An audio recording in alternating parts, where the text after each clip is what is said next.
pray about your past. Okay, this is a big one because the enemy wants more than anything, y'all. Ooh, he wants you to be riddled with guilt and shame. I'm going to read to you what I would do if I were your enemy. If I were your enemy, I would constantly remind you of your past mistakes and past choices. I want to keep you so burdened by guilt and shame in hopes that you'll feel incapacitated by many failings and see no point in even trying again. I'd work to convince you that you've had your chance and you've blown it. That your God may be able to forgive some people for some things, but not you, and certainly not for this.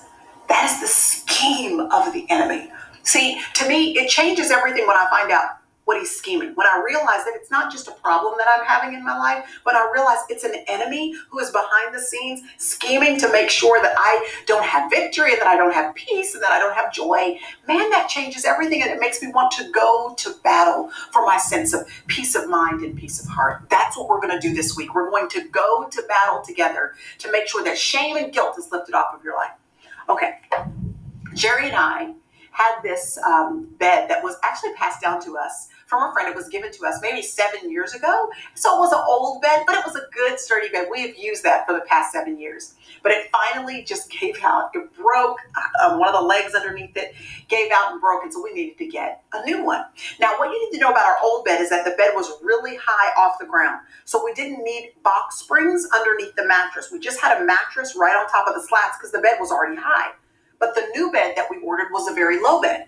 So we got the box springs. We already had them. We had box springs. We had them wrapped up in some like huge plastic wrap because they'd been in our attic for a little while. So we took them down, took the plastic wrap off to make sure that they were okay. And then on this new low bed, we put the box springs, and on top of the box springs, we put the same mattress we'd been sleeping on already. So we didn't get a new mattress. It was the same mattress. We just changed what was underneath.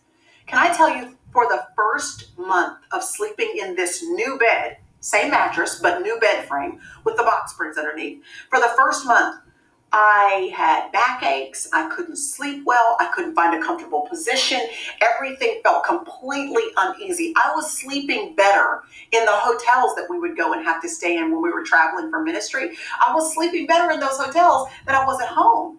And I couldn't believe that just changing the foundation, just changing what was underneath could have that much impact on the way I felt on the surface.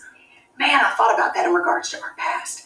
If the enemy can change what's brimming underneath, if he can tuck shame and guilt under there, if he can tuck hopelessness under there and condemnation under there, it changes the way you feel in every area of your life. All of a sudden, you're walking around with pain and angst and bitterness and anger and a lack of ability to really enjoy the life that God has given you. You can't do that when the foundation isn't right. And so this week is about getting that foundation right, letting the enemy know he really has no place in your life. He has no place trying to put back on you a cloak of shame that Jesus Christ paid so much on the cross of Calvary to free you from.